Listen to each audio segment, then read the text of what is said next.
About that, my battery was actually running low on my tablet, so I had to charge it a little bit. But anyway, I'm gonna probably do these do these songs way quicker because the battery is still relatively low, and so I stopped with Doggy Dog, and I'm about to do track number 8, which is Baby Baby Baby Baby Ooh Baby. Oh, there go that bullshit again. You heard that shit? Nah, I ain't get it. That's that bullshit from the other day. They done took the Buffalo Girls beat and changed it all around. They playing themselves.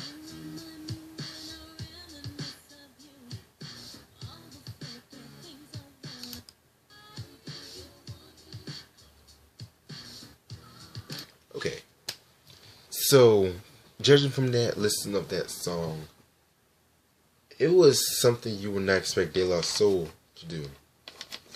Well, because as this album is basically a satire of hip hop, they also I think with that beat alone, they were poking fun of like the whole bad boy, most certainly bad boy, because like, if you were like a bad boy fan back like the mid to late '90s, then you would know about Puff Daddy and the Hitman, how they were like the first guys to like really take like '80s R&B or like dancehall tracks, and they will like add like those like signature drums to it and things like that. And so with that beat alone, they were like making fun of that. You know what I'm saying?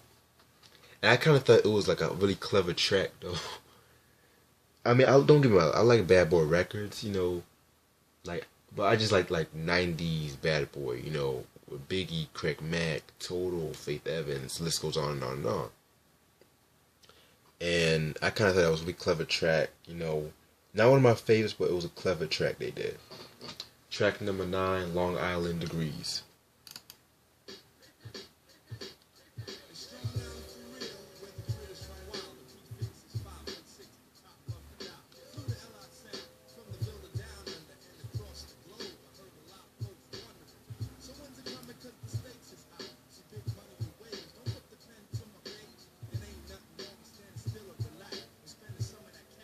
I like that chill vibe they have for that song, with like a chill, relaxing vibe.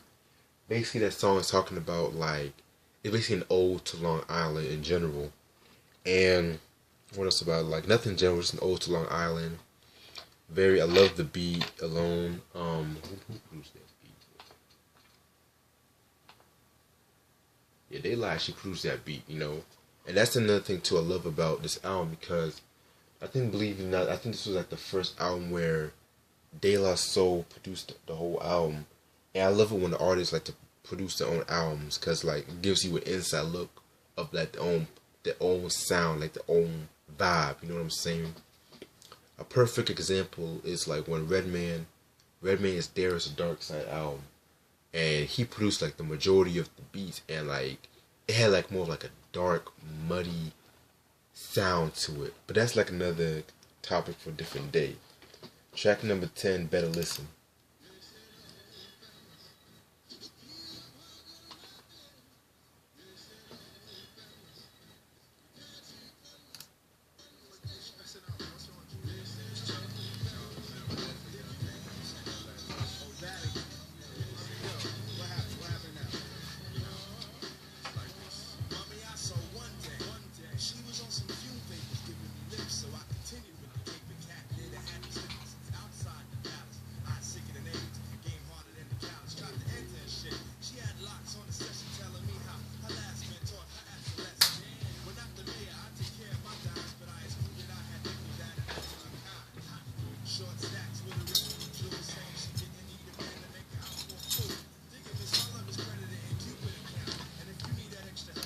Okay, so that song, that's another good ass song. Basically talking about like, I believe like Paz and Mace's like adventures with women, how they're trying to get with some girls. I think one girl, like, how some girls are, they're not always trying to fall for their games, things like that. Basically a very good song. Love the flow of that song. Wordplay is always on point. And there was like a skit at the end of that song where I think like Paz and Mace were like talking about how They're just talking about like miss of communication when they were in a club and things like that. Very good song. Track number 11, It's So Easy Hot.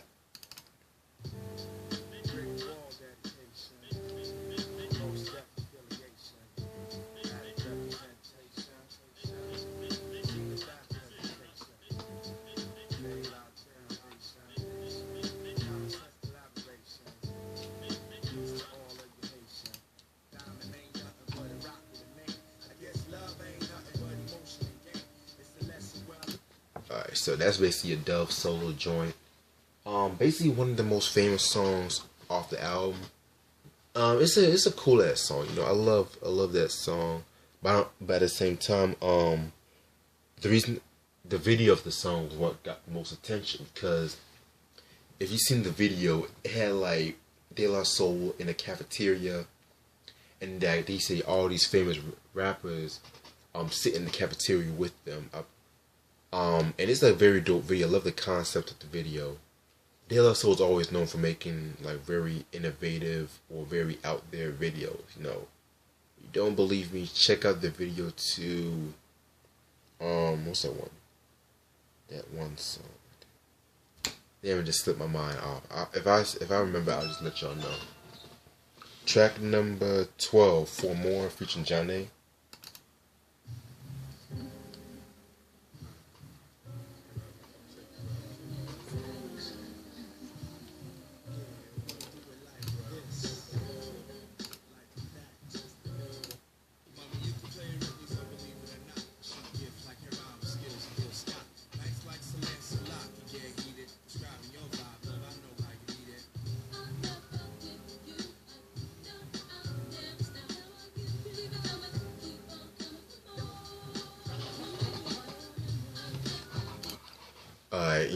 As I mentioned before, Johnny was a very popular band back in like the mid to late 90s, and I feel like adding them to the chorus, and it was like a very nice touch for Daylight to add them in the chorus, because at the same time they bring out that smooth jazz flow to it. Basically, okay, the song For More is just another chick song, nothing really special, Love the song though. Another one of those like late night vibe kind of songs to it. Track number 13, Big Brother Beat featuring Mos Def. I mentioned that song at the beginning of the vid. That song was actually playing at the beginning of the vid. Very, very good song. A lot of people kind of said that was like their favorite song off the album. I tend to disagree. Don't get me. It's a good song in general, I feel like they all did their thing though, but it was obvious that Mos Def stole the show. And around that time, Mos Def, he was in that one group, I think with his sister. It was an Urban Thermodynamics, something like that. And wow, hold up. Yes, something like that. He was in that group, the Urban Thermodynamics, yeah. And like they weren't really getting that much popularity at that time. And the first album didn't come out till I believe like 2004, 2005, and they were long breaking up then. And so he was also like acting like that show, The Cosby Mysteries. But this was really the song that brought him more out to the mainstream. Like this was that song. And Big Brother Beat right there. Track number 14, Down Syndrome. Track number 14.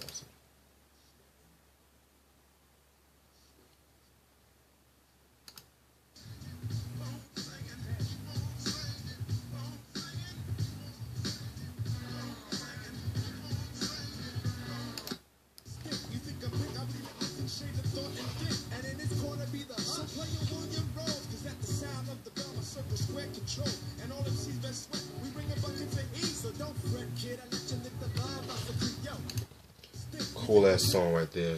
It's basically Pasta News and Dave going back and forth. Like I love it when MCs do shit like that.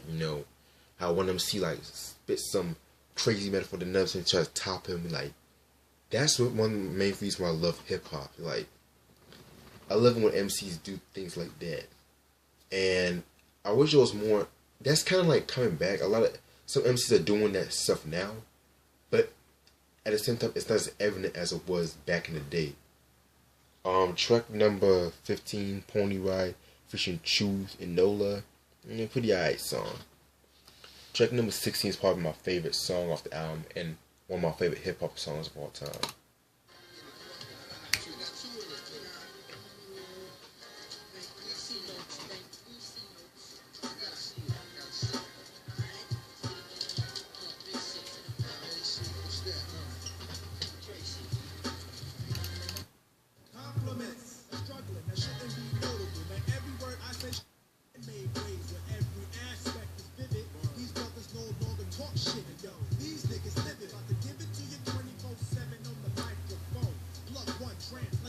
Stakes is high.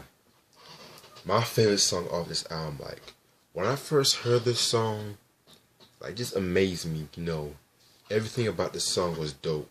It was the video, it was the J Dilla beat, it was the wordplay, it was everything about the song. The point they made with that song. The song was talking about criticism of hip hop. Like it was just an amazing ass song right there, and it's like still relevant today. This was 1996 that these guys did this song. 1996, like 19 years ago. And like look at hip hop today. I feel like hip hop today is it's good. Like there's a lot of dope hip hop. But at the same time though, there's a lot of like mainstream hip hop, like especially with the whole trap movement, and how people like to look up to like cats like Bobby Shmurda and Kevin Gates and all that bullshit. You know what I'm saying? Other than that, I kind of felt like Dave, like there was these lines Dave said. He's like, "I'm sick of bitches, sick of asses. I'm sick of blood. I'm sick about blood, sick of Versace glass, sick of slang, sick of half-ass war shows, sick of name brand clothes." Like when he said those lines, I was like, "Holy shit!" Like, and this was 1996 in general. Like they were like really ahead of their time when they did this song. Hands down, the best song off this album. I don't care what nobody says. And track number 17, last song, Sunshine.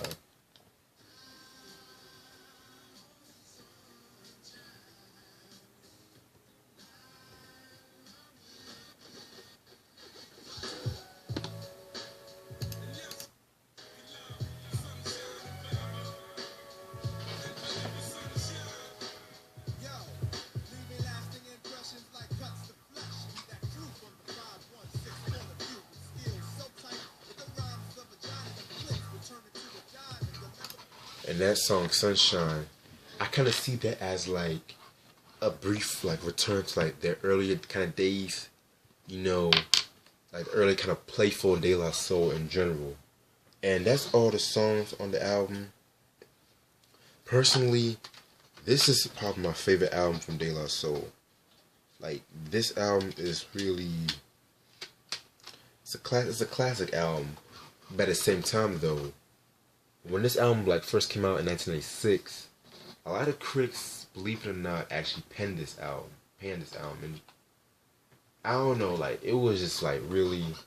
Oh yeah, I forgot to mention, at the end of the Stakes is High song, they have like these like sound clips of like people discussing like, the O.J. Simpson trials, and at the end of the Sunshine song, there was like a skit where they're talking about what was people's reaction when they first heard 3 Feet High and Rising, and if you really listen to the beginning of the intro, they're talking about people's first reaction when listening to Criminal Minded. So I kind of felt like that was a very nice way to turn a nice twist to like the album in general. But anyway, like critics, like a lot of critics kind of penned this album. I think I read that All Music actually gave this album like 2 stars, and it's actually and like now a lot of people like tend to like it more in general, and it has like a cult following to it. And like De La Soul, they're always like each album they have done, is always different and different and different. Like, and this this album really screams 1996. Like, I love this album so much, you know. It's like a cool night vibe album, but at the same time, it'll make you think about hip hop, the status quo, like society in general, though. And this is a very, very classic album. Although it does have a few missteps to it, it's still like one of the best hip hop albums of all time, and highly recommended. What else about this album?